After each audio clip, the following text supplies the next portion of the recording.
दोस्तों, आपने ओम शांति ओम का ये डायलॉग ज़रूर सुना होगा। अगर किसी चीज़ को दिल से चाहो तो सारी कायनात उसे तुमसे मिलाने में लग जाती है। इसी को सिद्धांत के रूप में लॉ ऑफ अट्रैक्शन कहा जाता है। ये वो सिद्धांत है जो कहता है कि आपकी सोच हकीकत बनती है। मतलब जो आप सोचते हैं वही आपको वस्तु के रूप में मिलती है। नमस्कार दोस्तों, मैं हूं दीक्षा शुक्ला। स्वागत करती हूं आपका अपने YouTube channel let's do something में। आज हम लॉ ऑफ अट्रैक्शन के बारे में बात करेंगे। अगर आप सोचते हैं कि आपके पास बहुत पैसा है तो सचमुच आपके पास बहुत पैसा हो जाता है। लेकिन अगर आप सोचते हैं कि मैं हमेशा गरीबी में ही जीता रह जाऊंगा तो ये भी सच हो जाता है।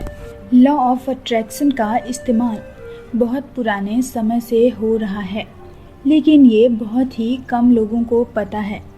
जितने भी लोग अपने जीवन में जो चाहते हैं वो पा लेते हैं, वो कहीं ना कहीं लॉ ऑफ अट्रैक्शन का ही इस्तेमाल करते हैं। चाहे उन्होंने ये सोच समझकर किया हो या अनजाने में। बहुत सारे लोगों ने लॉ ऑफ अट्रैक्शन का इस्तेमाल पैसों को आकर्षित करने में किया है। वे हमेशा पैसों के बारे में सोचते हैं। तो दोस्तों, लॉ ऑफ अट्रैक्शन का इस्तेमाल बहुत पुराने समय से हो रहा है, लेकिन ये बहुत ही कम लोगों को पता है। जितने भी लोग अपने जीवन में जो चाहते हैं वो पा लेते हैं, कहीं ना कहीं लॉ ऑफ अट्रैक्शन का ही इस्तेमाल कर रहे होते हैं। चाहे उन्होंने ये सोच समझ के किया हो या अनजाने में। लॉ ऑफ अट्रैक्शन का इस्तेमाल करके आप जो चाहते हैं वो पा सकते हैं, जैसे पैसा, नाम, खुशी आदि। जब आपके सोचने की फ्रीक्वेंसी उस वस्तु की फ्रीक्वेंसी से मैच होती है तब आपको वो वस्तु मिल जाती है। इसका इस्तेमाल करके बहुत सारे लोगों ने पैसे को अट्रैक्ट किया है। आप ऐसे लोगों को जानते होंगे जिन्होंने बहुत सारा पैसा कमा के गंवा दिया, लेकिन कुछ समय बाद ही वे दोबारा इसको हासिल कर पाए। ऐसा इसलिए हुआ कि उन्हें मालूम हो या नहीं हुआ तो ये था कि पहले वे पैसे के बारे में प्रबलता से सोचते थे, इसलिए उसे हासिल करने में सफल हुए। लेकिन क्योंकि अब उनके पास पैसा है तो उसके खो जाने के डर में रहते हैं और इसी वजह से उन्होंने पैसा गंवा दिया और पैसे के जाने के बाद उनका डर खत्म हो गया तो फिर से पैसा कमाने के विचार प्रबल हो गए और उनकी दौलत वापस लौट आई।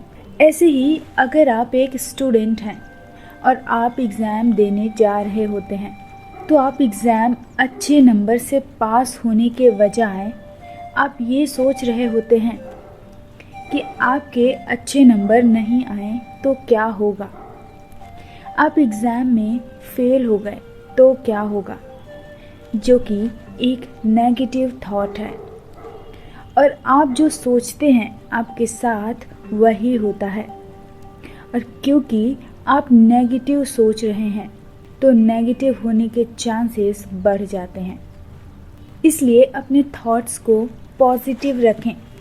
आपको एग्ज़ाम देने जाते समय ये सोचना चाहिए आप एग्ज़ाम में बहुत अच्छे नंबर से पास होंगे। लोगों को उनकी मनचाही चीज़ें नहीं मिलने का एकमात्र कारण ये है कि वे इस बारे में ज़्यादा सोच रहे हैं कि वे क्या नहीं चाहते, बजाय इसके कि वे क्या चाहते हैं। सफलता के लिए लॉ ऑफ अट्रैक्शन का इस्तेमाल कैसे करें? जैसा कि मैंने आपको बताया, पूरा यूनिवर्स और उसके अंदर की सभी चीज़ें एनर्जी से बनी हुई हैं और प्रत्येक वस्तु व विचार की अपनी एक फ्रीक्वेंसी होती है। हमें बस अपने विचार की फ्रीक्वेंसी को मनपसंद वस्तु की फ्रीक्वेंसी से मैच करना है। यह वैसे ही होता है जैसे रेडियो को हम किसी विशेष फ्रीक्वेंसी पर ट्यून करके अपना मनपसंद प्रोग्राम सुनते हैं। सबसे पहले आप जिस चीज़ को प्राप्त करना चाहते हैं, चाहे वह अच्छी हेल्थ हो या ढेर सारा पैसा हो या किसी से अच्छा रिलेशन हो, उसे पाने की स्ट्रॉन्ग डिज़ायर आपके अंदर होनी चाहिए। उस डिज़ायर को आप जितना ज़्यादा बढ़ाएंगे, लॉ ऑफ अट्रैक्शन आपके लिए उतना ही ज़्यादा अच्छी तरह से काम करेगा। इसके बाद आपको अपनी इच्छा के बारे में यूनिवर्स को बताना है। आपको अपनी मनपसंद चीज़ यूनिवर्स से मांगनी होगी, या कहें तो उसे आदेश देना होगा कि आपको आपकी मनपसंद चीज़ लाकर दे। आपका यह आदेश क्लियर और पॉजिटिव शब्दों का होना चाहिए। आदेश देने के तुरंत बाद आप इसे अपनी डायरी में लिख लीजिए। इसके लिए आपको प्रेजेंट टेंस का इस्तेमाल करना चाहिए। अगर आपको घर लेना है तो आप इसको अपनी डायरी में ऐसे लिखें, मैं आज बहुत खुश हूँ क्योंकि आज मैंने अपना मनपसंद घर खरीद लिया है। और आप इसको रोज़ लिखिए जब तक कि आपको मिल नहीं जाता। इसके बाद आपको खुद को यह यकीन दिलाना होगा कि आपकी मनपसंद चीज़ आपके पास है। इसके लिए आपको अपने मनपसंद चीज़ के विचार के साथ अपने विश्वास या आस्था को जोड़ना होगा। आस्था वह फीलिंग है जिसे आपको अपने मनपसंद चीज़ के विचार के साथ जोड़ देना होगा, जिसकी वजह से आपकी फ्रीक्वेंसी उस वस्तु की फ्रीक्वेंसी से जल्दी से मैच होगी और आदेश का पालन करेगी। अपना विचार या आदेश यूनिवर्स को देते समय आप में कैसी फीलिंग्स होती है, यह सबसे ज़्यादा महत्वपूर्ण है।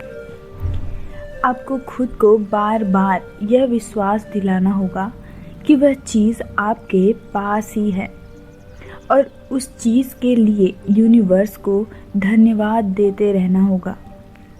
आपकी आस्था या फीलिंग जितनी ज़्यादा स्ट्रॉन्ग होगी, उतनी जल्दी यूनिवर्स आपका काम पूरा करेगा। इतना करने के बाद आपका काम समाप्त हो जाता है और यूनिवर्स का काम शुरू हो जाता है। आपकी आस्था या विश्वास की क्वालिटी के हिसाब से यूनिवर्स उस चीज़ को आपको देने में समय लेगा और बाद में वह चीज़ आपको मिल जाएगी। यह लॉ ऑफ अट्रैक्शन सही से तभी कार्य करता है जब आप अपनी मनपसंद चीज़ को पाने के लिए एक्शन भी लेते हैं। एक्शन लेने या कार्य करने से आपकी आस्था बढ़ जाती है। यूनिवर्स के लिए समय और दूरी और मांगी गई चीज़ की मात्रा कोई मायने नहीं रखती। कोई चीज़ आपको मांगने के बाद कब मिलेगी, कितनी मिलेगी, यह आपकी फ्रीक्वेंसी की क्वालिटी पर निर्भर करता है। उतनी बड़ी चीज़ या उतनी मात्रा में कोई चीज़ मांगो जितना आप विश्वास कर सको कि आप वह चीज़ प्राप्त कर सकते हो। यूनिवर्स से आप बड़ी से बड़ी चीज़ मांगो, लेकिन आपको यूनिवर्स पर विश्वास भी रखना होगा कि यूनिवर्स आपको ज़रूर देगा। यूनिवर्स के लिए वो सारी चीज़ें बहुत छोटी होती हैं जो हम मांगते हैं। हमारे सोचने के हिसाब से वो हमें बड़ी लगती हैं। इसलिए यूनिवर्स से हमेशा बड़ी से बड़ी चीज़ मांगो, क्योंकि यूनिवर्स आपको बड़ी से बड़ी चीज़ भी बहुत ही आसानी से दे सकता है। बस आपको अपना बिलीफ स्ट्रॉन्ग रखना है और सारे एक्शन ये सोच के लेना है कि यूनिवर्स आपकी हेल्प कर रहा है और आपकी मांगी हुई वस्तु तक पहुंचने के लिए आपको सही पाथ दिखा रहा है। लॉ ऑफ अट्रैक्शन को अंतिम तक सुनने के लिए आपका बहुत बहुत शुक्रिया।